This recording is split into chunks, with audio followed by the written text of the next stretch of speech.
नमस्कार दोस्तों, मैं पारुल चौहान आप सभी का स्वागत करती हूँ आपके अपने प्यारे से परिवार रोजगार विद अंकित में। कैसे हैं आप सभी? उम्मीद है आप बहुत अच्छे होंगे। आपका रिवीजन भी बहुत अच्छा चल रहा होगा। जल्दी से आप सभी लोग लाइव आ जाएंगे, सेशन के साथ जुड़ जाएंगे ताकि हम क्लास को स्टार्ट कर सकें। तुलसी, अर्पित, पुष्पा, निखिल, काजल, सुंदर, मानसी, मनीषा, कीर्ति, बीना, तुषार, आप सभी को और बाकी जिन बच्चों को मैंने नाम नहीं लिया है उन सभी को भी मेरी तरफ से गुड इवनिंग, नमस्ते, राधे राधे, राम राम, शस्त्य काल। प्यारे प्यारे बच्चों, कैसे हैं आप? उम्मीद है कि आप बहुत अच्छे होंगे, आपका रिवीजन भी बहुत अच्छा चल रहा होगा और आपकी पढ़ाई भी बेहतरीन चल रही होगी। जी नहीं, कोई छुट्टी नहीं है। आज किस बात की छुट्टी होनी चाहिए थी वैसे बताओ? क्या है आज ऐसा जो छुट्टी होनी चाहिए थी तुम्हारी? पेपर का समय है। छुट्टी छुट्टी मत करा करो बच्चों की तरह कि छुट्टी क्यों नहीं है, छुट्टी क्यों नहीं है। कल भी क्लास होगी तुम्हारी, तो है ना? सिलेबस कंप्लीट करना है तो कुछ तो मेहनत करनी पड़ेगी भैया, या नहीं करनी पड़ेगी? अब देखो, आपका टॉपिक क्या चल रहा था? टॉपिक चल रहा था मैम विधानमंडल। ठीक है, टॉपिक क्या चल रहा है आपका? विधानमंडल, लेजिस्लेचर, विधानमंडल। बताओ लास्ट में कौन सा आर्टिकल पढ़ा था? विधानमंडल, लेजिस्लेचर। तो लास्ट क्लास में मैम हमने पढ़ा था आर्टिकल नंबर 173 और इसमें क्या थी? इसमें थी मैम क्वालिफिकेशंस, योग्यताएं थी। किस किस की योग्यताएं थी? विधानसभा और विधान परिषद के सदस्यों की योग्यताएं। क्वालिफिकेशन, योग्यताएं कह लीजिए या हिंदी में अहर्ताएं भी कहते हैं। हिंदी में बेटा जी अहर्ताएं भी कहते हैं, तो कंफ्यूज मत होना एग्जाम में अहर्ताएं शब्द देखकर। ठीक है, अहर्ताएं भी कहते हैं। आज हमें क्या पढ़ना है? Article number 191। क्यों? क्योंकि इसमें है डिस्क्वालिफिकेशन। अब डिस्क्वालिफिकेशन क्या होता है? तो मैम डिस्क्वालिफिकेशंस होती हैं क्वालिफिकेशंस का अपोजिट। निर्योग्यताएं कह लीजिए या निर्हर्ताएं कह लीजिए, निर्हर्ताएं कह लीजिए, एक ही बात है। ठीक है, तो डिस्क्वालिफिकेशन सारे बच्चे मुझे बताएंगे क्या क्या होती हैं। ये तो आपको अब रट जाना चाहिए, क्वालिफिकेशन और डिस्क्वालिफिकेशन। तो मैम जस्ट अपोजिट होती है कि भारत का नागरिक ना हो, do not citizen of India. Bharat का नागरिक ना हो, do not citizen of India. पागल हो, ठीक है। न्यूनतम आयु पूरी ना हो, न्यूनतम आयु पूरी ना हो, ठीक है। कंप्लीट एज नहीं हो अगर मिनिमम, तो भी यहां पे नहीं बन सकते। उसके बाद में दिवालिया हो, दिवालिया हो, लाभ के पद पर हो, लाभ के पद पर हो, ये आपको ध्यान रखना है। ये सब क्या है? डिस्क्वालिफिकेशंस हैं। ये सब क्या है मैम? निर्योग्यताएं हैं, निर्हर्ताएं हैं।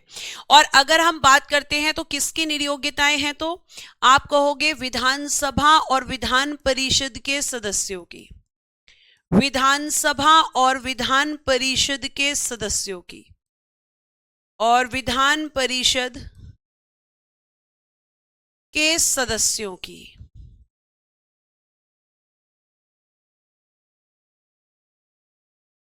इन दोनों की डिस्क्वालिफिकेशंस किस में है? आर्टिकल नंबर 191 में। ठीक है, सारे बच्चों ने ये लिखकर मुझे भेज दिया है सारी डिस्क्वालिफिकेशन। अब आता है कि डिस्क्वालिफिकेशन का जो क्वेश्चन है, ठीक है, आर्टिकल 192, निर्हरता के प्रश्न का निर्धारण। निर्हरता मतलब डिस्क्वालिफिकेशन, डिस्क्वालिफिकेशन, निर्हरता के प्रश्न का निर्धारण, प्रश्न का निर्धारण कौन करेगा? यहां पर निर्धारण राज्यपाल यानी कि गवर्नर। निर्धारण की जगह निर्णय, निर्हरता के प्रश्न का निर्णय राज्यपाल द्वारा निर्वाचन आयोग के परामर्श से किया जाता है। निर्वाचन आयोग के परामर्श से, consult of election commission, consult of election commission,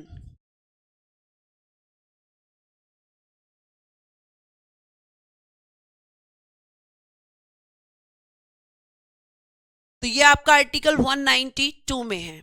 अब यहां पे ध्यान से सुनिए, आपके जो इतना तो आपको समझ में आ गया होगा क्योंकि ये चीज मैंने आपको प्रेसिडेंट में भी बेटा पढ़ाई थी। प्रेसिडेंट में आपको मैंने आर्टिकल 103 बताया था और यहाँ पे आर्टिकल 192 है। अब मेरी बात को ध्यान से सुनना प्लीज, मैं आपसे ही प्रश्न पूछने वाली हूं और आप देखो, एक निरयोग्यता और होती है, ध्यान से, एक निरयोग्यता और होती है जिसे हम कहते हैं डिस्क्वालिफिकेशन, और ये निरयोग्यता होती है दल बदल। डिस्क्वालिफिकेशन में एक डिस्क्वालिफिकेशन और होती है, वो क्या होती है?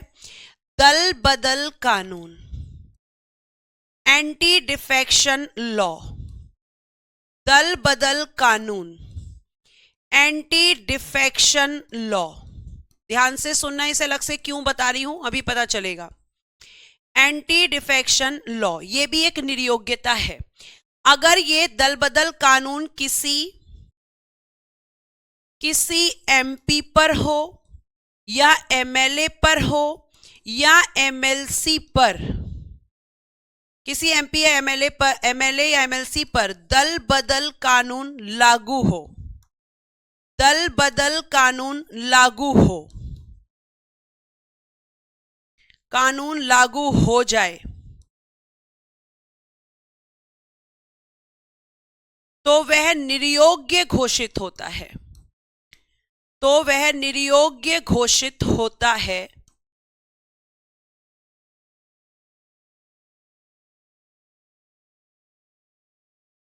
यानी उसे डिस्क्वालीफाई किया जाता है। यानी हम ये कह सकते हैं कि एंटी डिफेक्शन लॉ एक डिस्क्वालिफिकेशन है, एक निरयोग्यता है। अगर ये किसी भी मेंबर पर लागू हो जाता है तो उस मेंबर को डिस्क्वालीफाई किया जाता है। लेकिन मैम अगर किसी पर ये एंटी डिफेक्शन लॉ दल बदल कानून का क्वेश्चन उठता है तो फिर यहां पर इसका निर्णय कौन लेता है? क्या राज्यपाल या राष्ट्रपति ही लेते हैं? नहीं। अगर बेटा जी किसी भी मेंबर पर आपका उठता है question of disqualification, question of disqualification, निर्योग्यता का प्रश्न, निर्योग्यता का प्रश्न, और यह प्रश्न का आधार क्या है? निर्योग्यता का प्रश्न है, इसका बेस क्या है? इसका आधार है एंटी डिफेक्शन लॉ। आधार क्या है इसका? Anti defection law, anti defection law, दल बदल कानून। अगर इस आधार पर निर्योग्यता का प्रश्न उठता है तो प्यारे बच्चे फिर इस प्रश्न का जो निर्णय किया जाता है, निर्णय वो कौन करेगा? डिसीजन कौन लेगा? तो मैम निर्णय लेते हैं फिर यहां पर या तो आपके अध्यक्ष या सभापति, स्पीकर या और सभापति यानी कि चेयरमैन। तब यहां पे स्पीकर और चेयरमैन का रोल होता है, प्रेसिडेंट या गवर्नर का नहीं। यह आपको ध्यान रखना है। तो आप यहां पे कहोगे कि मैम जो बाकी डिस्क्वालिफिकेशंस होती हैं एंटी डिफेक्शन लॉ के अलावा, उन सब में जो डिसीजन लिया जाता है अगर वो स्टेट में है तो राज्यपाल, सेंटर में है तो राष्ट्रपति। लेकिन अगर डिस्क्वालिफिकेशन का क्वेश्चन है एंटी डिफेक्शन लॉ को लेकर कि किसी भी मेंबर पर आपका एंटी डिफेक्शन लॉ दल बदल कानून लागू होगा या नहीं होगा, इसका डिसीजन या तो लेते हैं स्पीकर या फिर लेते हैं चेयरमैन। अब स्पीकर कहां होता है? लोकसभा और विधानसभा में, और चेयरमैन कहां होते हैं? राज्यसभा या फिर विधान परिषद में। यह आपको ध्यान रखना है। ठीक है, ये आपको ध्यान रखना है। अगर यहां तक कि बिल्कुल बेटा एंटी डिफेक्शन लॉ जो है, दल बदल कानून, ये मैंने आपको बताया था संविधान की 10वीं अनुसूची में है, 10th शेड्यूल में है, और 10th शेड्यूल को 52nd कॉन्स्टिट्यूशन अमेंडमेंट 1985 के द्वारा जोड़ा गया है। यहां तक समझ में आया हो तो एक बार थम्स अप कर दो फटाफट, फिर मैं आगे बढ़ जाऊंगी।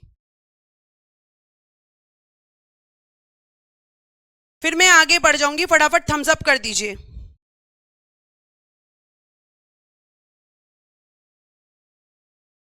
फटाफट बताइए।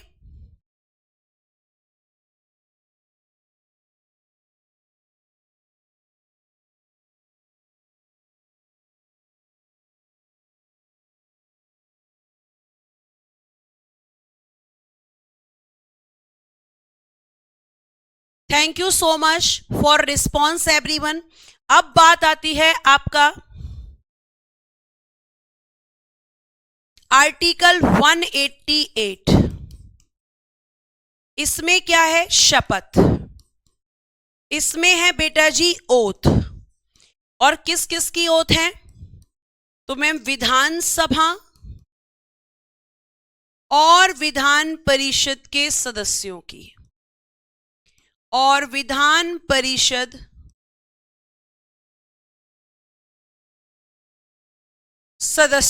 सदस्यों की। इंग्लिश में लिखेंगे oath of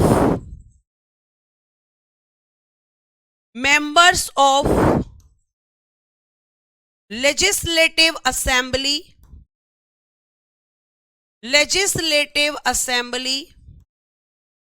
and legislative council.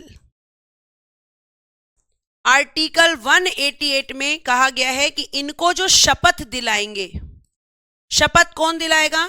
शपथ राज्यपाल द्वारा दिलाई जाती है, राज्यपाल द्वारा, बाय द गवर्नर। सेंटर में कौन दिलाता है? राष्ट्रपति, और स्टेट में गवर्नर।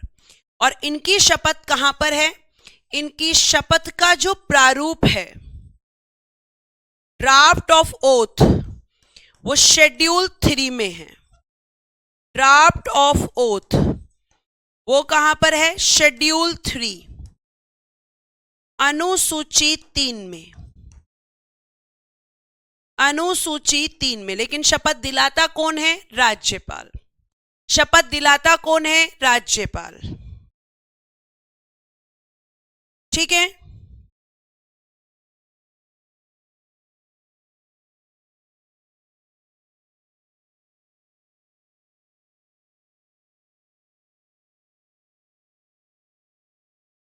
इतनी बात समझ में आ रही है? यहां तक की बातें क्लियर हैं? शपथ कहां पर है, शपथ कौन दिलाता है, ये बात समझ में आया? एंटी डिफेक्शन लॉ कृष्णा वो होता है जिसमें कोई भी नेता बार बार किसी पार्टी को चेंज करता है, तो उसको कहते हैं कि वो दल बदलू है, कभी इस दल में कभी उस दल में।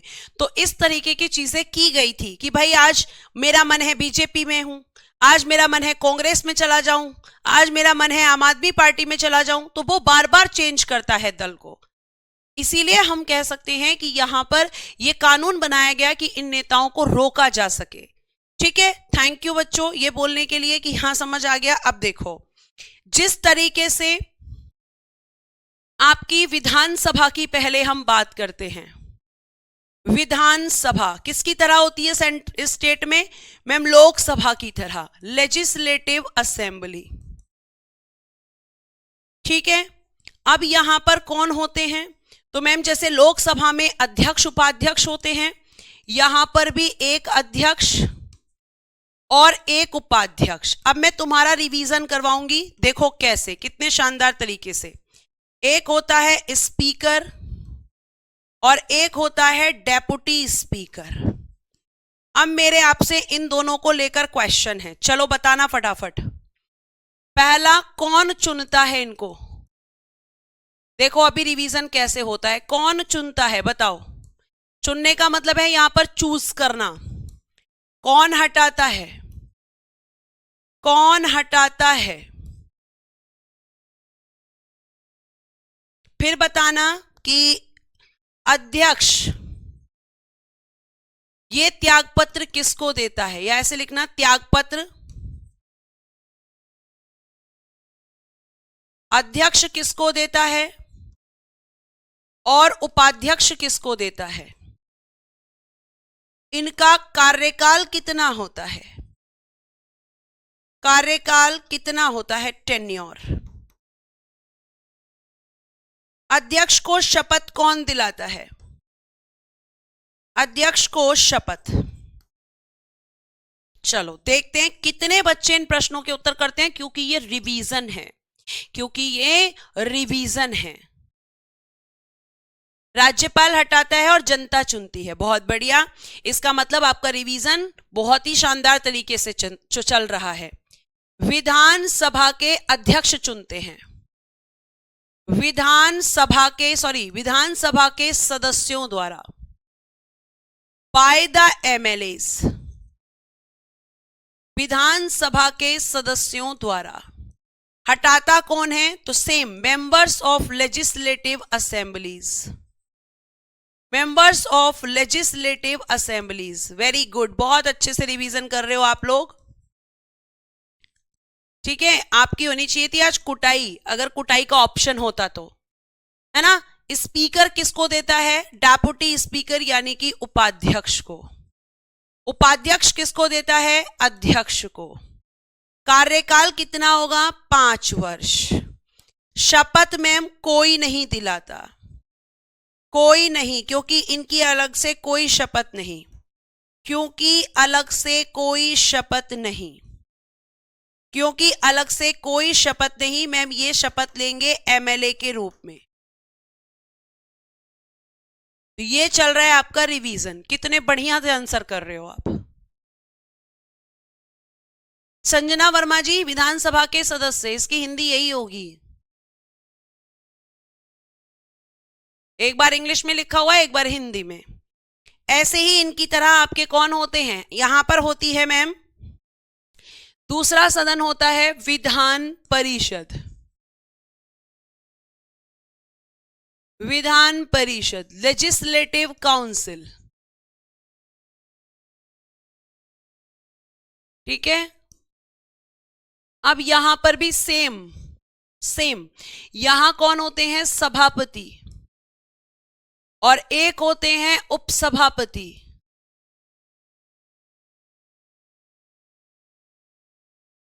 यानी चेयरमैन और वाइस चेयरमैन। सब पढ़ाने के बाद भी कोई मतलब नहीं है, क्योंकि रिवीजन तो 0 है, हम पढ़ ही नहीं रहे हैं बिल्कुल। ठीक है, उसके बाद देखिए यहां पे क्वेश्चन, कौन चुनता है, कौन चुनता है, कौन हटाता है, कौन हटाता है, त्यागपत्र, सभापति, उपसभापति। और यहां पे एक डिफरेंस है, वो डिफरेंस भी मैं आपको बताऊंगी कि राज्यसभा के सभापति और विधान परिषद के सभापति में क्या डिफरेंस है। कार्यकाल, टेन्योर, यही तो बस मैंने पूछा है। और क्या नया पूछा है इसमें,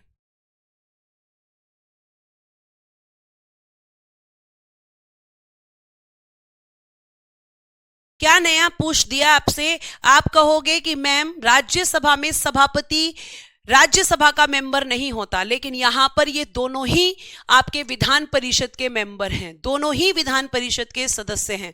कौन चुनता है, तो विधान परिषद के सदस्य, विधान परिषद के सदस्य।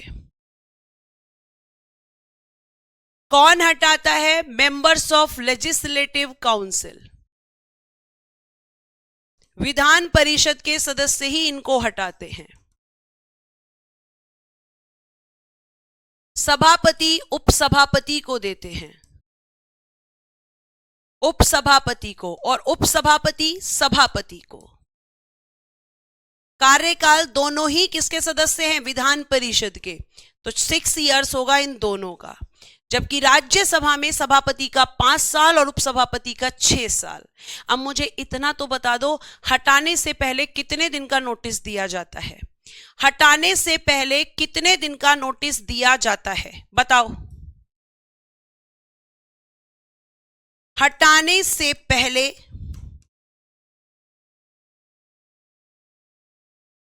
कितने दिन पूर्व सूचना? कितने दिन पूर्व सूचना? उपाध्यक्ष का कार्य और उपसभापति का कार्य। Function of speaker, function of vice chairman. 14 दिन। शाबाश। कितने दिन की सूचना दी जाती है? 14 डेज। 14 दिन पूर्व सूचना। Notice before 14 days. Notice before 14 days. अध्यक्ष का कार्य, उपाध्यक्ष का कार्य, जब अध्यक्ष का पद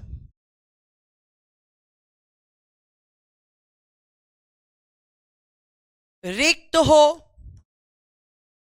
या अनुपस्थित हो। अनुपस्थित हो तब उपाध्यक्ष अध्यक्ष के रूप में कार्य करेगा।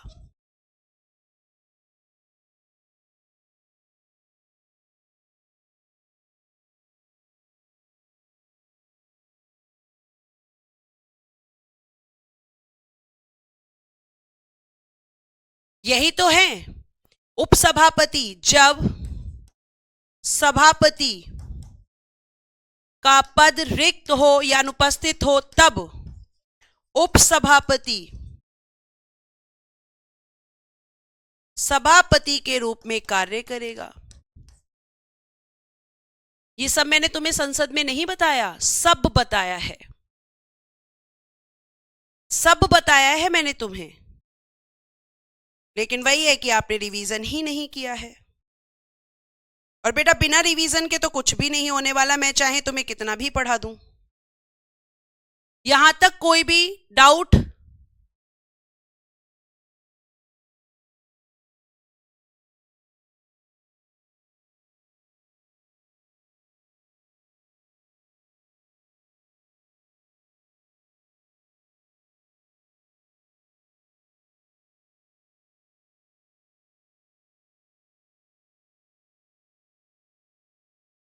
सब बताया है ना?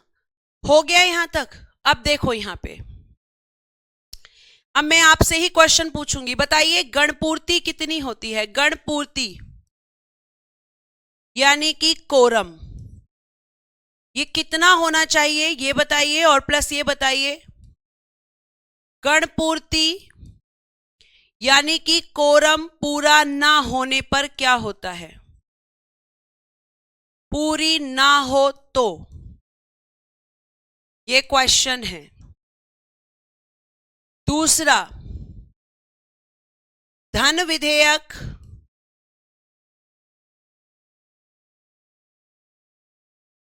कहां पेश होगा? स्टेट में पूछ रही हूं मैं, सेंटर में मत चले जाना। कहां पेश होगा? राज्य में। किस सदन में पेश होगा? स्टेट के किस सदन में? और धन विधेयक यानी कि मनी बिल, धन विधेयक को विधान परिषद कितने दिन अपने पास रख सकती है?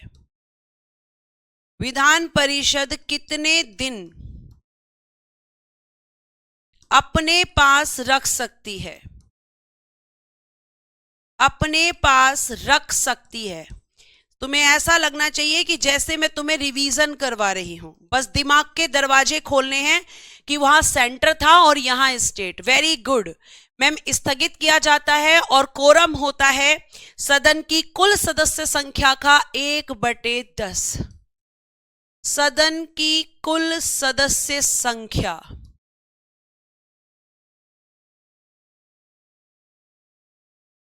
total number of members,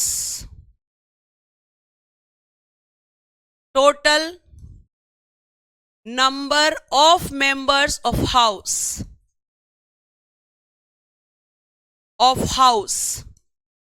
into 1/10, और पूरी ना हो तो बैठक स्थगित। बैठक क्या की जाती है? स्थगित। Adjournment the meeting, adjournment the meeting. कौन करता है स्थगित? बताओ फटाफट। स्थगित कौन करता है? तो मैम या तो अध्यक्ष यानी कि स्पीकर, अगर लोकसभा में कोरम पूरा, विधानसभा में कोरम पूरा नहीं है, या सभापति अगर विधान परिषद में कोरम पूरा नहीं है, चेयरमैन। तो विधानसभा इट्स लाइक अ लोकसभा और विधान परिषद इट्स लाइक अ राज्यसभा। ठीक है। धन विधेयक कहां पेश होगा? तो भाई लोकसभा कौन सी है यहां की? विधानसभा। लेजिस्लेटिव असेंबली में पेश होगा। और विधान परिषद कितने दिन रख सकती है? 14 दिन, 14 डेज। ये सारे बच्चों ने ठीक लिखा है अधिकतर, क्योंकि अब आपने अपने दिमाग के दरवाजे खोल लिए हैं।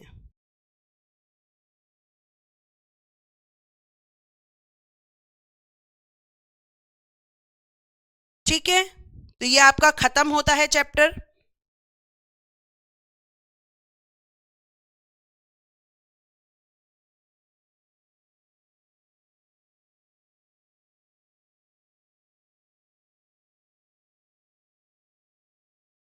ठीक है, ये आपका चैप्टर खत्म होता है।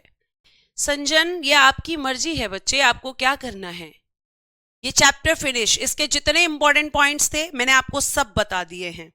अब क्योंकि एक नया चैप्टर स्टार्ट होगा बेटा, और उसका नाम है, यहां तक कोई क्रॉस क्वेश्चन है तो पूछ लीजिए, वैसे तो सब आपको बताया हुआ है। भारत का नियंत्रक एवं महालेखा परीक्षक, नियंत्रक एवं महालेखा परीक्षक, इंग्लिश में लिखिए कंप्ट्रोलर।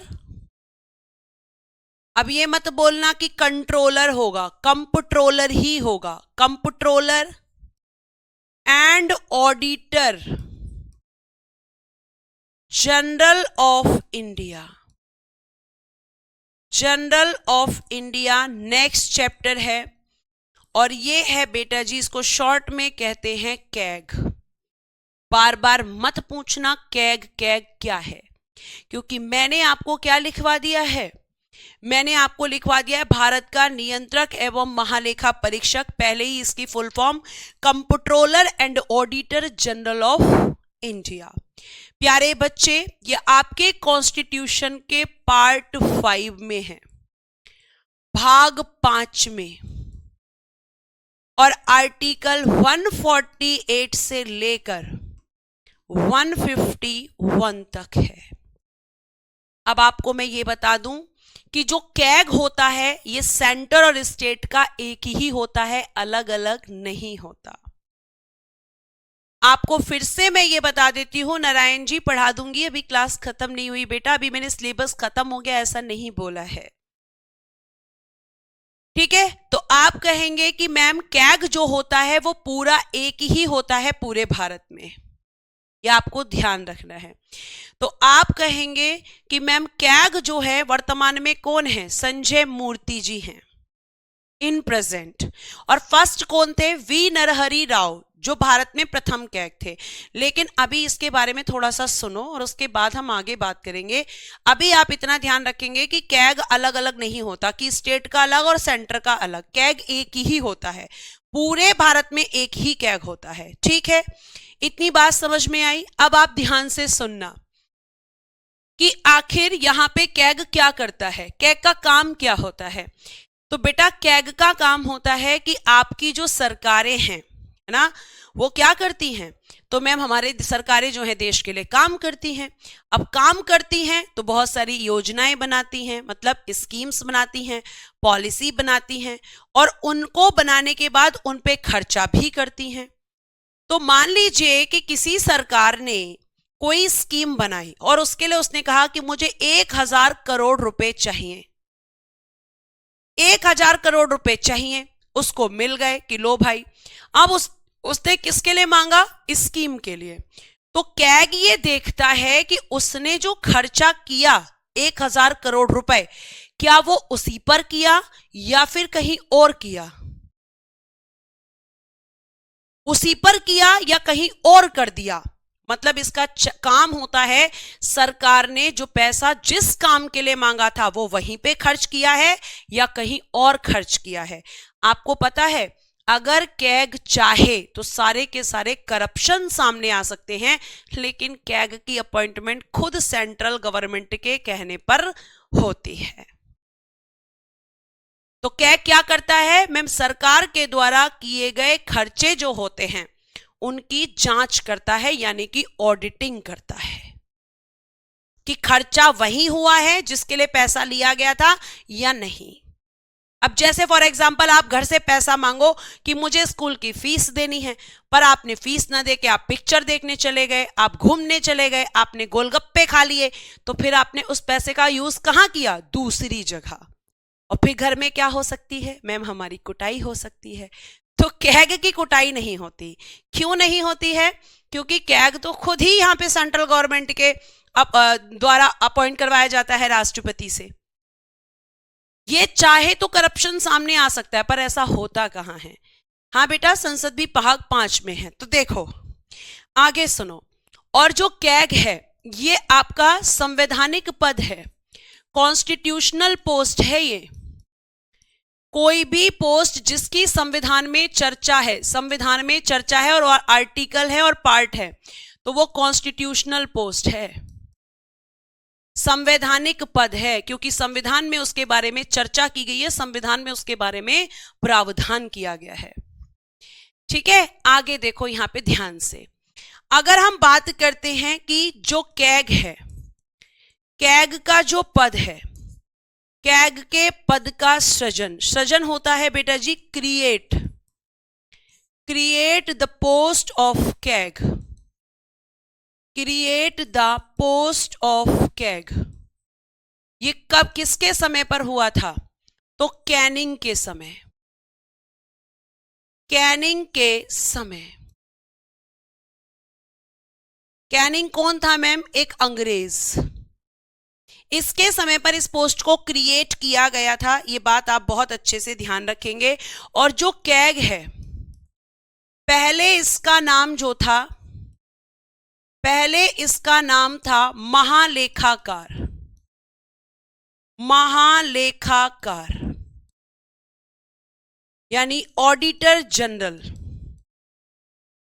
ऑडिटर जनरल ये इसका पहले नाम हुआ करता था, ऑडिटर जनरल। जब ये पोस्ट क्रिएट हुई थी तो इसका नाम क्या था मैम? Auditor general. और जो कैग है इसके कार्यालय की स्थापना, एस्टैब्लिशमेंट ऑफ ऑफिस, कैग का कार्यालय कब बना था? तो एस्टैब्लिशमेंट ऑफ ऑफिस ये बना था बेटा जी 1858 में, 1858 में इसका ऑफिस बना कैग का, जहां पर ये बैठता है। और भारत का प्रथम महालेखाकार कौन था? भारत का प्रथम महालेखाकार first auditor general of India Edward Drummond, first auditor general of India. क्योंकि पहले तो यही नाम था, तो ये बने थे आपके 1860 में। एक मिनट,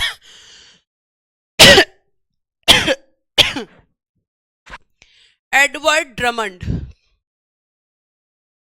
एडवर्ड ड्रमंड, ये first auditor general of India थे। ये फैक्ट्स हैं, पूछे।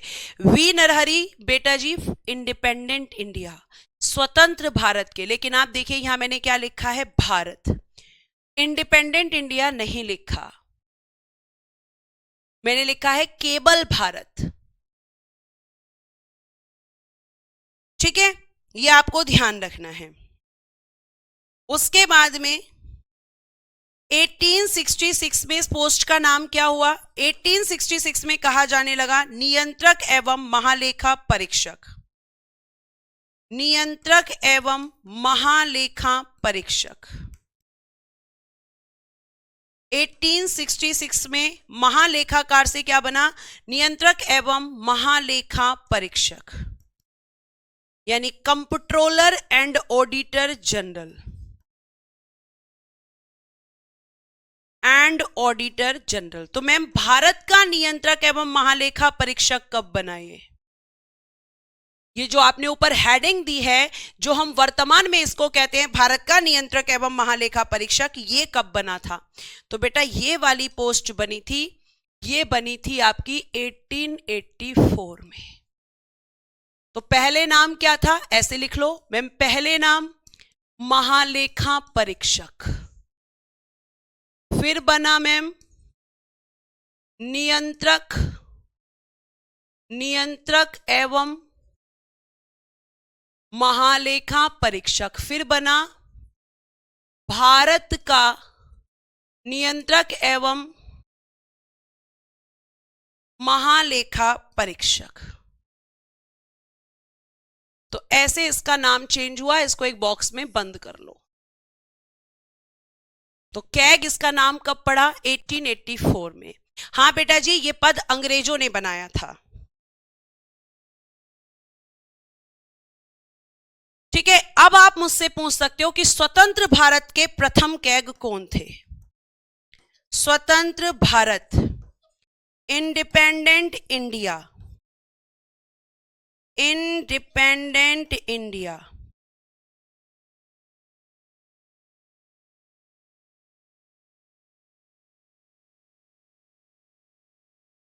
इंडिपेंडेंट इंडिया, स्वतंत्र भारत के प्रथम कैग। तब आप लिखोगे V Narahari Rao, V Narahari Rao. Please note करें, फिर हम आगे बढ़ेंगे। वी नरहरि राव लिखिए फटाफट, और यहां तक कोई क्रॉस क्वेश्चन है तो बच्चे पूछ सकते हैं।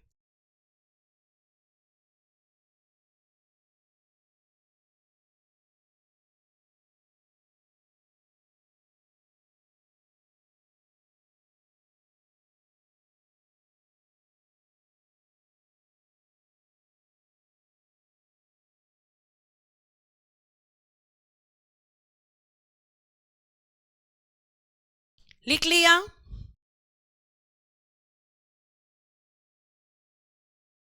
चलो बहुत बढ़िया। अब देखो, ये जो आपके आगे हम बात करते हैं, तो सबसे पहले हम बात करेंगे आर्टिकल 148। इसमें क्या है? तो इसमें बेटा जी कहा गया है कैग की नियुक्ति, अपॉइंटमेंट ऑफ कैग। बताओ कौन करता है? Appointment of CAG.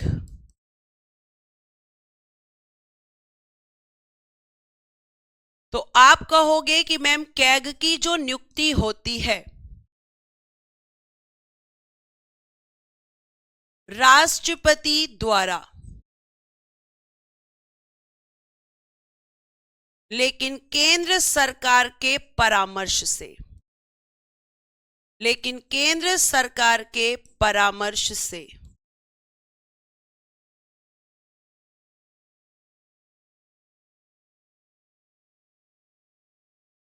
by the president, but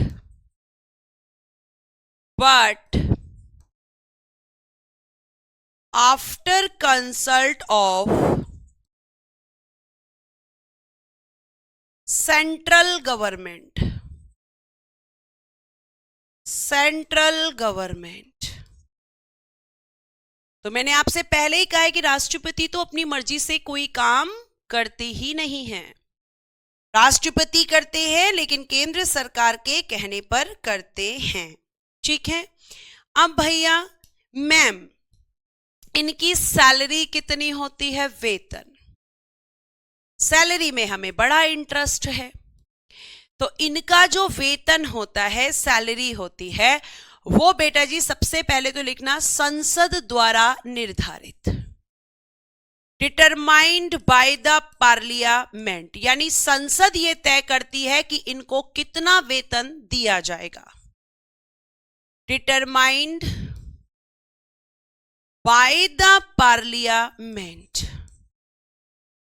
संसद ये निर्धारित करती है कि कै को कितना वेतन दिया जाएगा। अब कहां से वेतन दिया जाता है? ठीक है, कहां से दिया जाता है? तो आप कहोगे भारत की संचित निधि से दिया जाता है। भारत की संचित निधि से दिया जाता है। Pay from consolidated fund of India, pay from consolidated fund of India, यहां से मैम इनको वेतन दिया जाता है। ठीक है बेटा, आगे देखिए। फिर अगला क्वेश्चन, कितना होता है? तो बेटा इनका पोस्ट माना जाता है सुप्रीम कोर्ट के जज के बराबर, तो उसी के बराबर इन्हें सैलरी भी दी जाती है, 2,50,000 रुपए प्रति माह, यानी पर मंथ। तो ये आपका फेवरेट क्वेश्चन का आंसर, ये आपको ध्यान रखना है। जो सुप्रीम कोर्ट के जजेस की सैलरी होती है उन्हीं के इक्वल दिया जाता है। ठीक है। उसके बाद मैम इनका टेन्योर, कार्यकाल कितना होता है? टेन्योर कितना होता है? तो बेटा जी इनका कार्यकाल 2 आधारों पर होता है। टेन्योर कितना होता है, और ये अपना त्यागपत्र किसको देते हैं अगर ये देना चाहें, यानी कि रेजिग्नेशन, ये किसको देते हैं। और हमारा तीसरा क्वेश्चन कि अगर इन्हें हटाना हो तो हटाता कौन है? हटाता कौन है? ये हमारे क्वेश्चंस हैं। 3 क्वेश्चंस हैं। अब देखो प्यारे बच्चे, अगर मैं आपसे बात करती हूं, जो बच्चे यहां पर क्वेश्चन पूछ रहे हैं संचित निधि क्या है, वो पीछे की क्लासेस देखें। हाँ, वर्तमान में आपके कैग संजय मूर्ति जी हैं, लिख लीजिए। मैंने जहां लिखवाया था, 1 मिनट, वहीं पे ऐड कर देती हूं, आप अपने नोट्स में भी लिखिएगा। वर्तमान में संजय मूर्ति जी हैं। वर्तमान में कैग कौन है? संजय मूर्ति जी। ये आप अपने नोट्स में भी ऐड कर लेना बच्चा। ठीक है। अब बहुत सारे बच्चों ने कहा कि मैम जो टेन्योर होता है, कार्यकाल होता है, वो होता है 6 वर्ष या 65 वर्ष की आयु, जो भी पहले हो। ब्रैकेट में ये जरूर लिखना, जो भी पहले हो। देखो बहुत सारे बच्चों को ये समझ नहीं आता आखिर ये है क्या, तो ध्यान से सुनो। एक व्यक्ति है ए, इसको बनाया कैग, और जब कैग बनाया तो इसकी एज थी 62, और एक व्यक्ति था बी, इसे जब कैग बनाया तो इसकी एज थी 55। अब बताओ किस आधार पे रिटायर होगा? ए वाला किस आधार पे रिटायर होगा? मैम ए वाला रिटायर होगा एज के बेस पर। क्यों? क्योंकि मैम ये 3 साल बाद 65 का हो जाएगा, तो इसकी एज पहले कंप्लीट होगी। लेकिन अगर हम बी की बात करें तो इसकी एज तो 65 10 साल बाद होगी, तो ये रिटायर होगा वर्ष के आधार पर। अगर एज पहले कंप्लीट होगी तो एज के बेस पर, और अगर ईयर्स पहले कंप्लीट होंगे तो ईयर्स के बेस पर। यह आपको ध्यान रखना है।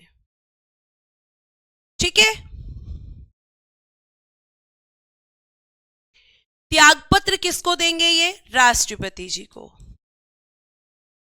और इनको हटाता कौन है? तो आप कहोगे संसद द्वारा, संसद द्वारा, बाय द पार्लियामेंट, संसद द्वारा बाय द पार्लियामेंट, विशेष बहुमत से, विशेष बहुमत कह लीजिए बेटा, या 2/3 मेजॉरिटी कह लीजिए, एक ही बात है। विशेष बहुमत या 2/3 मेजॉरिटी से पारित प्रस्ताव द्वारा,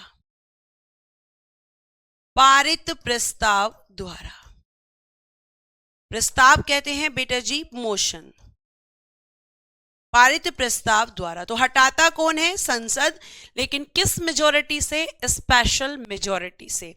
कैग जो बनते हैं वो आईएएस ऑफिसर बनते हैं त्रिभुवन नेगी जी। आईएएस जो होते हैं आपके, वही ज्यादातर आपकी कैग की पोस्ट पर अपॉइंट किए जाते हैं।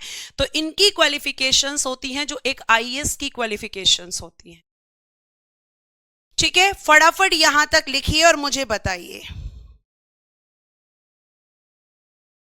फिर हम बात करेंगे कि कैग के लिए हम इतनी देर से बात कर रहे हैं, आखिर मैम इसका काम क्या होता है?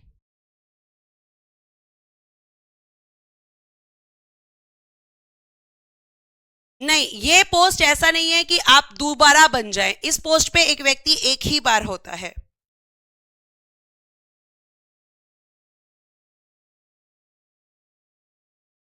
ठीक है, लिख लिया यहां पर। सुनीला, आपने ध्यान से बेटा क्लास में ध्यान दो। मैंने देखो यहां लिखा है कि भारत का नियंत्रक एवं महालेखा परीक्षक ये बना 1884 में। जो नाम इसका वर्तमान में है वो 1884 में रखा गया। प्लीज फोकस करें क्लास में, प्लीज कमेंट से ज्यादा क्लास पे फोकस किया करो। ठीक है, अब देखो यहां पे हम बात करते हैं कि आपने लिख लिया है तो कैग के कार्य, आर्टिकल 149, इसमें क्या है? कैग के कार्य।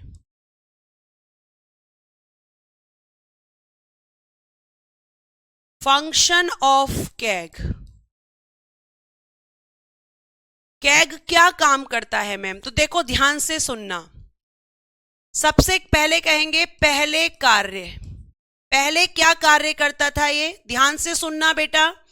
तो मैम एक को हम हिंदी में कहते हैं लेखांकन, यानी कि अकाउंटिंग। ध्यान से सुनना, अगर आप नहीं सुनेंगे तो समझ नहीं आएगा बेटा, प्लीज फोकस करें। अकाउंटिंग, और दूसरा लेखा परीक्षा यानी कि ऑडिटिंग। ये दोनों ही काम कौन करते थे? कैग। अब ये क्या होते हैं मैम? अकाउंटिंग मतलब प्यारे बच्चे ध्यान से सुनना, अकाउंटिंग का मतलब होता है मैम कि जो अकाउंटिंग है, अकाउंटिंग में हम जो आपके खर्चे, जैसे आप कभी भी बैंक जाओगे तो बैंक में आपके अकाउंट की जो पूरी डिटेल होती है वो आपका अकाउंटेंट करके रखता है।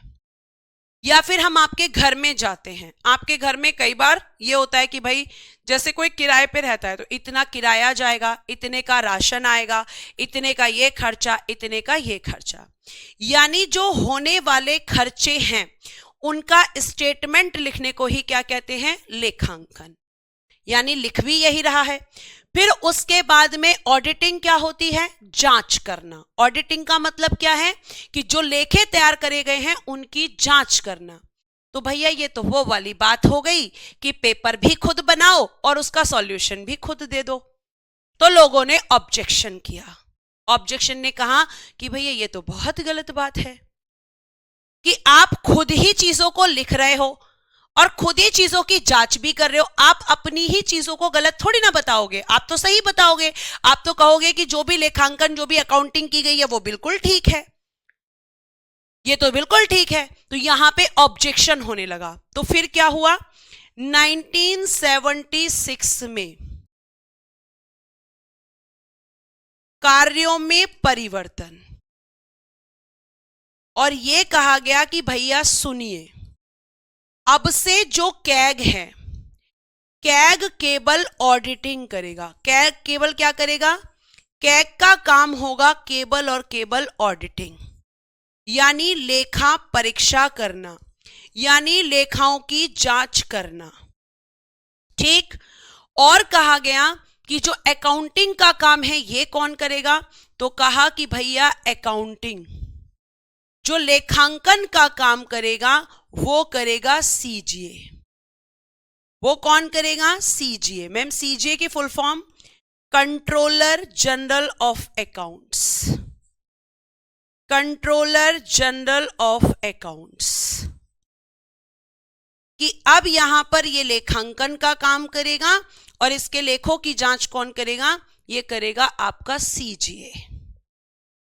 अब राज्य सरकार कहने लगी कि भैया मेरे पास तो नहीं है पैसा इतना कि मैं अलग अलग काम करवाऊं, मेरे लिए तो कैग ही काम करेगा। तो आप ध्यान रखना कि ये जो काम है, कार्यों में जो परिवर्तन हुआ वो किसके लिए? केंद्र सरकार के लिए। तो केंद्र सरकार के लिए आपका ऑडिटिंग कौन करता है? कैग। और अकाउंटिंग कौन करता है? सीजीए। लेकिन बेटा अगर हम बात करते हैं राज्य सरकार की, तो राज्य सरकार के लिए लेखांकन और लेखा परीक्षा, ये दोनों ही काम करता है कैग। ये दोनों काम करता है कैग, लेकिन केंद्र सरकार में अलग अलग, केंद्र सरकार अलग अलग करवाती है।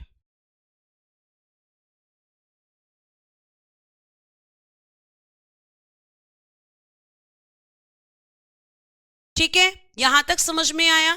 तो इसका पहले काम क्या था कि मैं पहले दोनों करता था, दोनों सरकारों के लिए, लेकिन केंद्र सरकार में ऑब्जेक्शन हुआ तो वहां पे परिवर्तन हो गया, जबकि राज्य सरकार के लिए आज भी दोनों काम कैग ही करता है। यहां तक समझ में आ गया हो प्यारे बच्चे? तो प्लीज एक बार थम्स अप करें।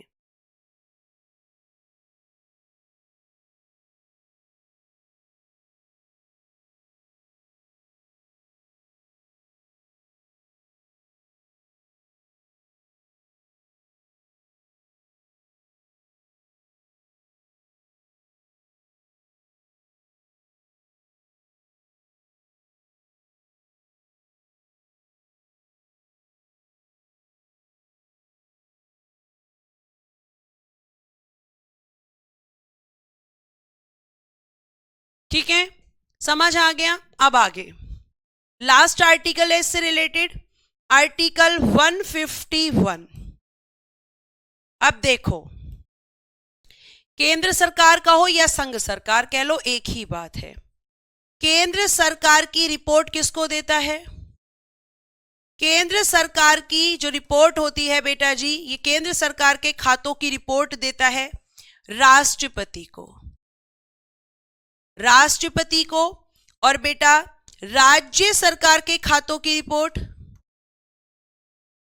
राज्य सरकार की रिपोर्ट मैम देता है ये राज्यपाल को, यानी कि गवर्नर को। राष्ट्रपति रिपोर्ट कहां रखवाते हैं? संसद के समक्ष। और राज्यपाल रिपोर्ट कहां रखवाते हैं? विधानमंडल के समक्ष। विधानमंडल के समक्ष। यह आपको ध्यान रखना है। ये बाप का खत्म होता है कैग, ये आपका खत्म होता है कैग। ठीक है, तो ये आपका कैग है। यहां पर मैम आज साइंस की क्लास नहीं है, आप एक्स्ट्रा क्लास ले लो। कुछ बच्चों को तो 55 पे ही आफत होने लगती है कि यहां पे मैम टाइम हो गया, टाइम हो गया। खुशी, अप्रूवल का मतलब होता है बेटा स्वीकार करना, किसी चीज पर स्वीकृति देना। बेटा अगर आप पढ़ लोगे ना एक्स्ट्रा तो आपका फायदा है, उसमें मेरा नहीं है।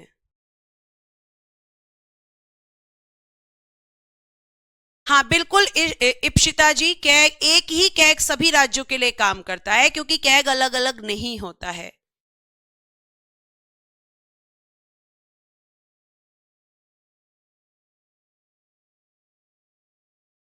ठीक है,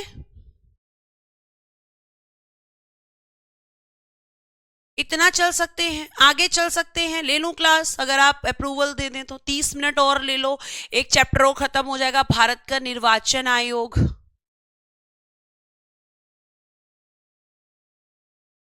बताओ जल्दी से। अगर आप अप्रूवल दे देते हैं, स्माइली करके भेज दो भाई, आपकी मर्जी के खिलाफ नहीं हो सकता है कुछ भी, है ना। एक टॉपिक हो जाएगा छोटा सा, इलेक्शन कमीशन, पढ़ लोगे? अच्छे बच्चे हो वैसे तुम। चलो अब देखो, यहां पे आपका एक टॉपिक है, भारत का निर्वाचन आयोग। छोटा सा टॉपिक है ये भी, election commission of India, election commission of India.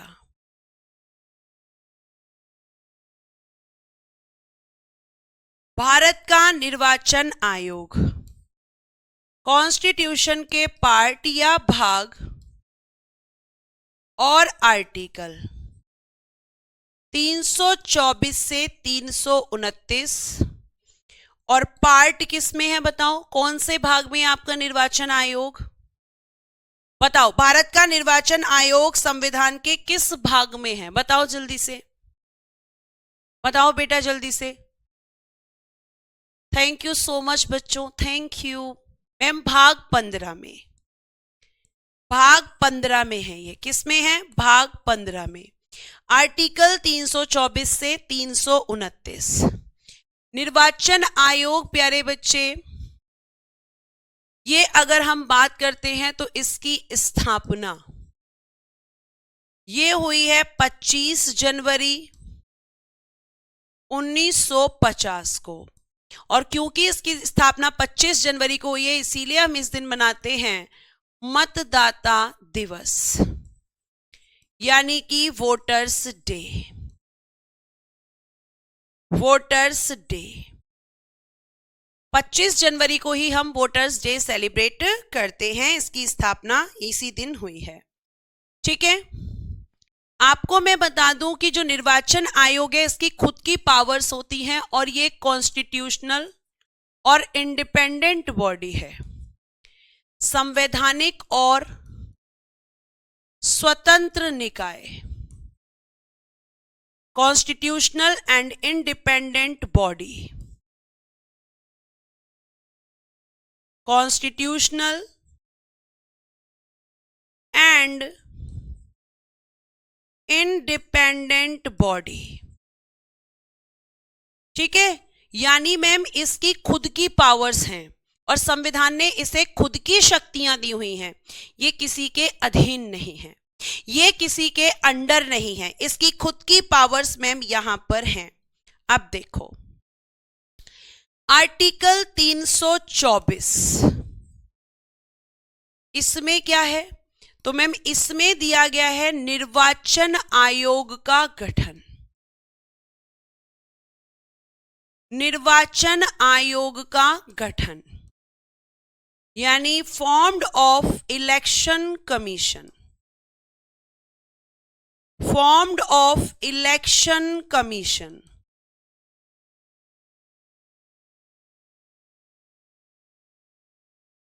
ठीक है, फॉर्म्ड ऑफ इलेक्शन कमीशन, ये आपको ध्यान रखना है। तो आप यहां पे बहुत अच्छे से ध्यान रखेंगे बच्चे कि निर्वाचन आयोग का जो गठन है, अगर हम बात करते हैं तो हम बात करते हैं, देखो पहले क्या था ये, पहले आप कहेंगे मैम एक सदस्यीय निकाय, एक सदस्यीय निकाय था ये, यानी 1 मेंबर बॉडी, यानी किस इसमें केवल एक ही आपका सदस्य होता था, 1 मेंबर बॉडी, यानी एक ही व्यक्ति प्यारे बच्चे इसमें खास होता था, ये आपको ध्यान रखना है। निर्वाचन आयोग और चुनाव आयोग, हाँ शिल्पी, निर्वाचन आयोग कह लीजिए या चुनाव आयोग कह लीजिए, एक ही बात है, बिल्कुल बेटा एक ही बात है। ठीक है, तो आप कहोगे कि एक सदस्यीय निकाय मतलब एक ही मेंबर हुआ करता था और उस मेंबर को हम कहते थे मुख्य निर्वाचन आयुक्त। मुख्य निर्वाचन आयुक्त, चीफ इलेक्शन कमिश्नर। क्या कहते थे बच्चा हम उसको? Chief election commissioner. अब मुझे बताओ कि स्वतंत्र भारत के प्रथम निर्वाचन आयुक्त कौन थे? First chief election commissioner. Chief election commissioner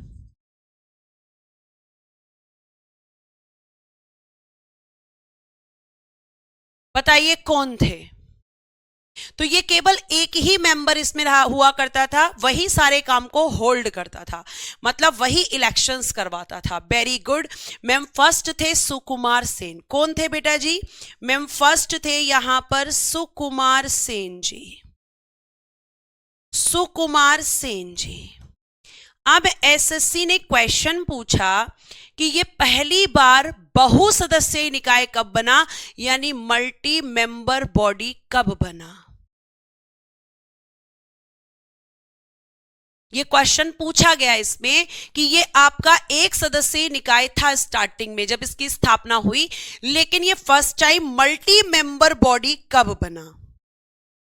तो आपको मैं बता दूं प्यारे बच्चे कि ये 1989 इस समय पर पहली बार बहुसदस्यीय निकाय बना। बहुसदस्यीय निकाय यानी multi member body. Multi member body. और इसका क्या मतलब था मैम?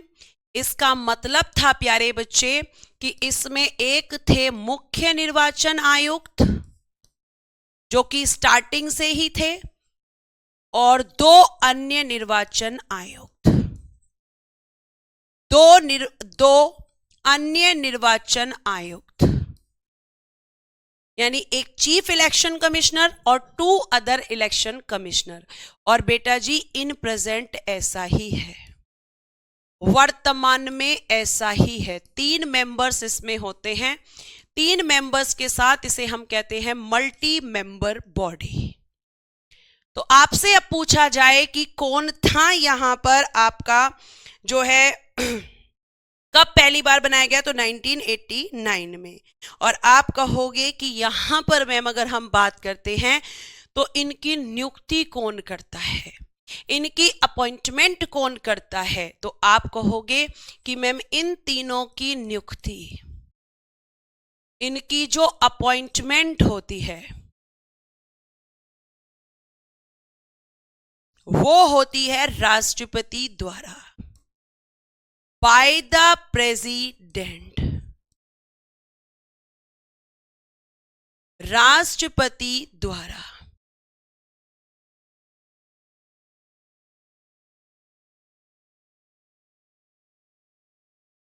ठीक है। अब हमें क्या जानना है? अब हमें क्या जानना है? तो मैम अब हमें यह जानना है कि आप हमें यह बताइए कि एक तो हमारा पॉइंट है कि जो मुख्य निर्वाचन आयुक्त हैं, चीफ इलेक्शन कमिश्नर हैं सॉरी, मुख्य निर्वाचन आयुक्त, और जो मैम हमारे अन्य निर्वाचन आयुक्त हैं, अन्य निर्वाचन आयुक्त, इन सब के पॉइंट बताइए कि कार्यकाल कितना होता है मुख्य निर्वाचन आयुक्त का और अन्य निर्वाचन आयुक्त का। दोनों का अलग अलग टेन्योर होगा बेटा, सेम टेन्योर नहीं होगा। टेन्योर। फिर हमें बताइए कि ये त्यागपत्र किसको देते हैं? रेजिग्नेशन। और मैम नेक्स्ट बताइएगा हटाता कौन है? हटाता कौन है? ये क्वेश्चंस हमारे दिमाग में आते हैं जैसे ही हम कोई नया चैप्टर पढ़ते हैं। तो देखो मुख्य निर्वाचन आयुक्त का कार्यकाल होता है 6 वर्ष या 65 वर्ष की आयु, एज ऑफ 65 ईयर्स और 6 ईयर्स, जो भी पहले हो। सेम कैग वाला है, जो भी पहले हो, और इनका 6 वर्ष या 62 वर्ष की आयु, 3 साल एज कम होती है, 62 वर्ष की आयु जो भी पहले हो। त्यागपत्र ये तीनों अगर देंगे तो राष्ट्रपति को ही देते हैं, राष्ट्रपति को। अब बात आती है हटाने की। क्या तीनों को एक साथ हटाया जाता है? क्या तीनों को एक तरीके से हटाया जाता है? ऐसा कुछ होता है क्या मैम? नहीं बेटा। अगर मैं हटाने के लिए बात करूंगी तो सबसे पहले मुख्य निर्वाचन आयुक्त, मुख्य निर्वाचन आयुक्त, ये हेडिंग देना, ठीक है, लिखना। इन्हें कौन हटाता है?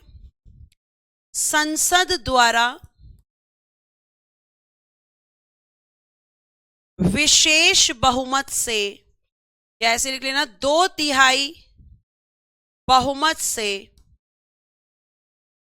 पारित प्रस्ताव द्वारा।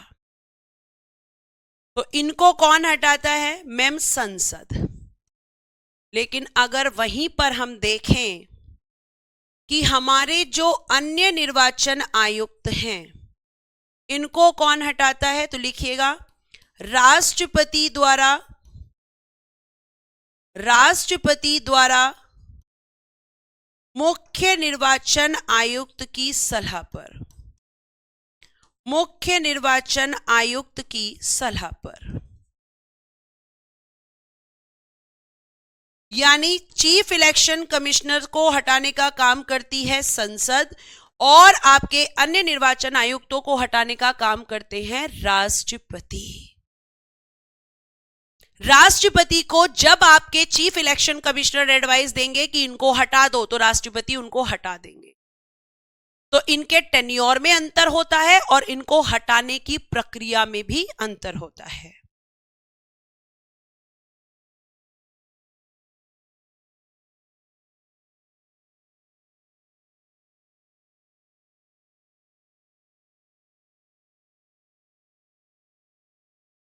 ठीक है, इनके किसमें अंतर होता है मैम? इनके हटाने में भी, और इनका काम क्या है। आ रही हूं बेटा, इनका काम क्या है वो भी बताती हूं। ठीक है, पहले आप मुझे ये बताइए, यहां तक कोई क्वेश्चन? यहां तक कोई भी क्वेश्चन?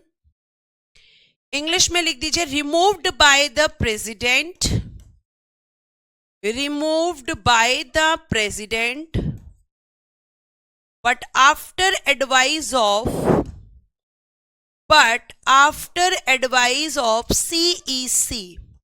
CEC क्या होता है ma'am? Chief election commissioner, chief election commissioner.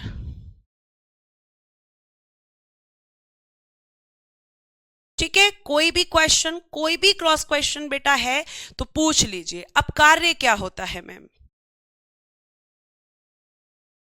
कार्य यानी कि फंक्शन। तो बेटा इसका जो कार्य होता है वो देखो, सबसे पहले तो निर्वाचन आयोग का कार्य होता है निर्वाचनों का संचालन, कंडक्ट ऑफ द इलेक्शन। अब ये किस किस का इलेक्शन कराता है? कंडक्ट ऑफ द इलेक्शन, निर्वाचनों का संचालन, कंडक्ट ऑफ द इलेक्शन। देखो, निर्वाचन करवाता है बेटा जी राष्ट्रपति, फिर इंग्लिश में लिखूंगी, पहले हिंदी में लिख दूं, उपराष्ट्रपति, लोकसभा, राज्यसभा, विधानसभा और बच्चा विधान परिषद, विधान परिषद। इन सब के इलेक्शन। अब आप कहोगे मैम पंचायत और नगर पालिका भी तो होती है, लिखना जरा पंचायत नगर पालिका। अब ध्यान से सुनना जरा, क्योंकि आपको यहां दरवाजे खोलने हैं दिमाग के। पहले इंग्लिश लिख देती हूं, president, vice president,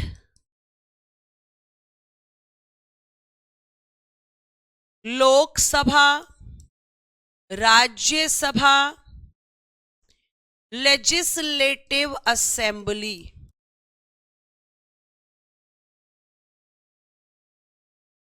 legislative council, panchayat और म्युनिसिपैलिटी। ये होता है। अब ध्यान रखना कि इन दोनों के निर्वाचन राज्य निर्वाचन आयोग कराता है। राज्य निर्वाचन आयोग, state election commission, state election commission, यह आपका स्पेशल इन दोनों के इलेक्शंस के लिए बनता है। राज्य निर्वाचन आयोग द्वारा, by the state election commission. और इन सब के इलेक्शन निर्वाचन आयोग करवाता है। तो ये चीज ध्यान रखना। इलेक्शन कमीशन जो आप पढ़ रहे हो, और राज्य निर्वाचन आयोग आपका केवल किसके इलेक्शन कराता है मैम? नगर पालिका और म्युनिसिपैलिटी।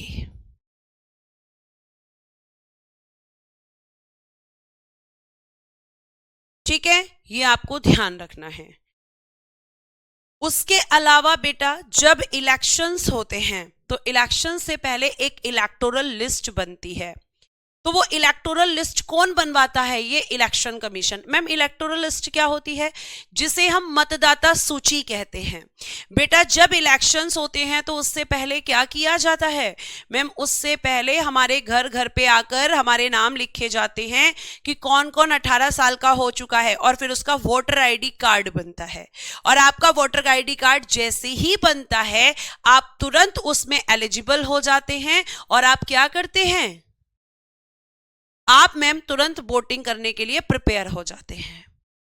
म्युनिसिपैलिटी होती है नगर पालिका, जैसे गांव में पंचायत, शहरों में नगर पालिका। खुशी, ठीक है, ये अलग चैप्टर्स हैं, आपको पढ़ाए जाएंगे। तो दूसरा काम इसका क्या होता है? मतदाता सूची तैयार करना। कब तैयार की जाती है? इलेक्शन से पहले। मतदाता सूची तैयार करना, prepare the electoral list, prepared the electoral list। और ये लिस्ट आपकी, जिसमें आपके उन लोगों के नाम आ जाते हैं जो 18 साल या 18 साल से ज्यादा हो चुके हैं। नेक्स्ट, राजनीतिक दलों को चुनाव चिन्ह का आवंटन। चुनाव चिन्ह का आवंटन। चुनाव चिन्ह क्या होता है बताना जरा मुझे, देखते हैं कितने बच्चे बताते हैं। बताना बेटा जल्दी से, चुनाव चिन्ह क्या होता है? इलेक्शन सिंबल क्या होता है? राजनीतिक दलों को चुनाव चिन्हों का आवंटन। Allotment of election symbol, allotment of election symbol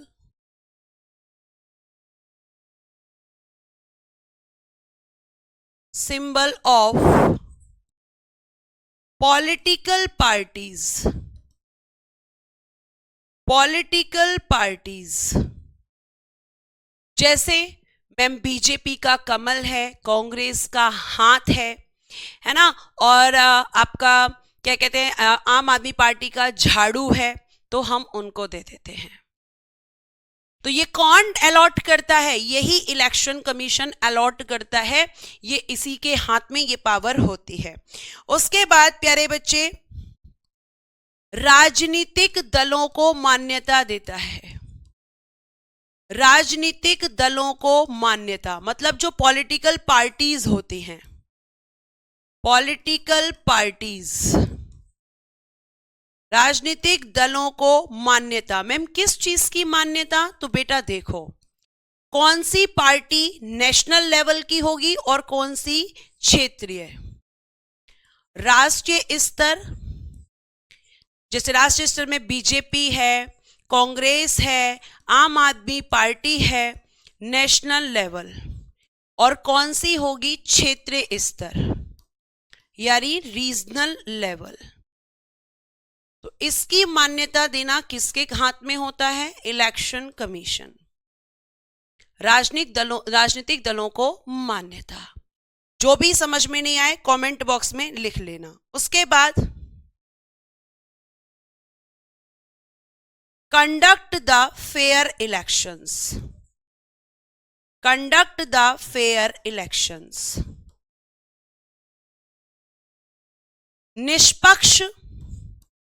निष्पक्ष चुनावों का संचालन,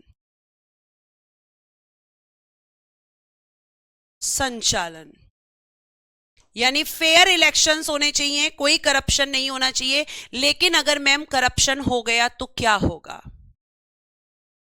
भ्रष्टाचार होने पर, भ्रष्टाचार यानी कि करप्शन,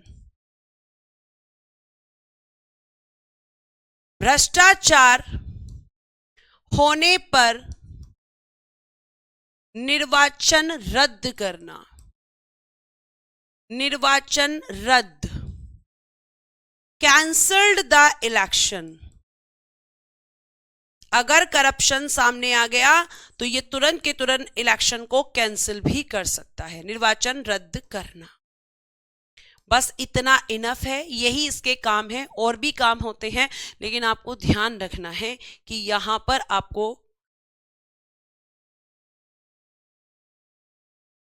ठीक है, आपको ध्यान रखना है ये चीज कि ये इसका काम होता है। उसके अलावा आदर्श चुनाव संहिता लागू करना, आदर्श चुनाव संहिता, ये क्या होता है मैम? आदर्श चुनाव संहिता, code of conduct, code of conduct लागू करना। मैम ये क्या होता है? हमने कई बार सुना है लेकिन इसका मतलब हमें नहीं पता। इसका मतलब होता है प्यारे बच्चों कि आपकी जो पॉलिटिकल पार्टीज होती हैं, ठीक है, ईवीएम का फुल फॉर्म होता है इलेक्ट्रॉनिक वोटिंग मशीन यूजर, ठीक है। तो आदर्श चुनाव संहिता का मतलब होता है बेटा कि जो पॉलिटिकल पार्टीज इलेक्शन लड़ रही होती हैं उन पर जब आपके यहां इलेक्शन की डेट डिक्लेयर हो जाती है, इलेक्शन के निर्वाचन की तिथि की घोषणा हो जाती है। घोषणा कौन करता है? इलेक्शन कब होगा वो भी मैं आपको बताऊंगी। तो उसकी घोषणा होने के बाद, मतलब नोटिफिकेशन जारी होने के बाद, आप यहां पे ध्यान रखेंगे कि पॉलिटिकल पार्टीज पर कुछ रूल्स रेगुलेशंस लगते हैं, कुछ नियम कानून लगते हैं। जैसे आपको शराब नहीं मतलब शराब नहीं बांटनी है, लोगों को लालच नहीं देना है, कोई भी ऐसी घोषणा नहीं करनी जिससे लोगों के वोट पर प्रभाव पड़े। यानी कि राजनीतिक दलों पर नियम और कानूनों को लागू करना, उसे कहते हैं code of conduct. Political parties को साफ कहा जाता है लेकिन मैम सब कुछ तो होता है लेकिन कोड ऑफ कंडक्ट इस चीज के लिए मना करता है। होने को तो करप्शन भी होता है, ठीक है। तो आदर्श चुनाव संहिता क्या होता है? थम्स अप करके बताओ समझ में आया या नहीं। और ये कब से लागू होता है? तो निर्वाचन की तिथि की घोषणा के दिन से, जिस दिन इलेक्शन की डेट डिक्लेयर होती है उस दिन से जब तक वोट का रिजल्ट आता है, मतलब जब तक आपकी वोटिंग के बाद रिजल्ट नहीं आ जाता तब तक ये लागू रहती है, ठीक है। अब आपका एक लास्ट यहां पे मैं लिखने जा रही हूं लाइन, अधिसूचना। नोटिफिकेशन कौन जारी करता है चुनाव के लिए? अधिसूचना, नोटिफिकेशन। बेटा अगर इलेक्शन सेंटर में होने हैं तो राष्ट्रपति, और इलेक्शन अगर स्टेट में होने हैं तो राज्यपाल, ठीक है। लिखिएगा, अधिसूचना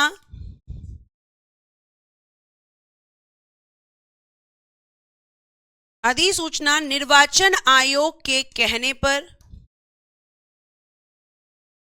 निर्वाचन आयोग के कहने पर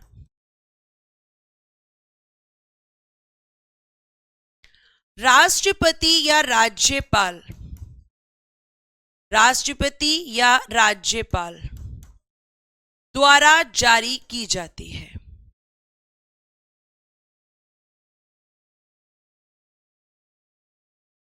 जब निर्वाचन आयोग, इलेक्शन कमीशन इनको कहता है कि भाई नोटिफिकेशन इशू कर दो, किसके लिए? इलेक्शंस के लिए। तो अगर सेंटर के इलेक्शन है राष्ट्रपति और स्टेट के इलेक्शन है तो राज्यपाल।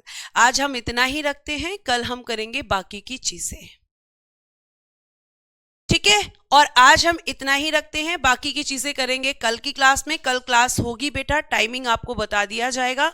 और कल मैं कराऊंगी सुप्रीम कोर्ट, हाई कोर्ट, आपको दोनों ही, ठीक है। कोई और क्रॉस क्वेश्चन है तो आप पूछ सकते हैं, कोई भी क्रॉस क्वेश्चन। हाँ, कल भी क्लास होगी क्योंकि मैं चाह रही हूं कि मैं ट्यूसडे वेडनेसडे तक आपको फ्री कर दूं। सुप्रीम कोर्ट बचा, हाई कोर्ट बचा, नगर पालिका और आपका पंचायत बचा, ये आपके चैप्टर्स, और राजभाषा। 5 चैप्टर्स बचे हैं जिसमें से मैं 2 कल कंप्लीट करा दूंगी और जो 2 बचेंगे वो 3 दिन में कंप्लीट हो जाएंगे आराम से। आप भी फ्री, मैं भी फ्री, आप आराम से अपना रिवीजन कीजिएगा और हिस्ट्री पढ़िएगा। तो आज के लिए thank you so much, bye bye, take care and good day everyone. जय हिंद, जय भारत। हंसते रहें, मुस्कुराते रहें और हमेशा खुश रहें, ठीक है।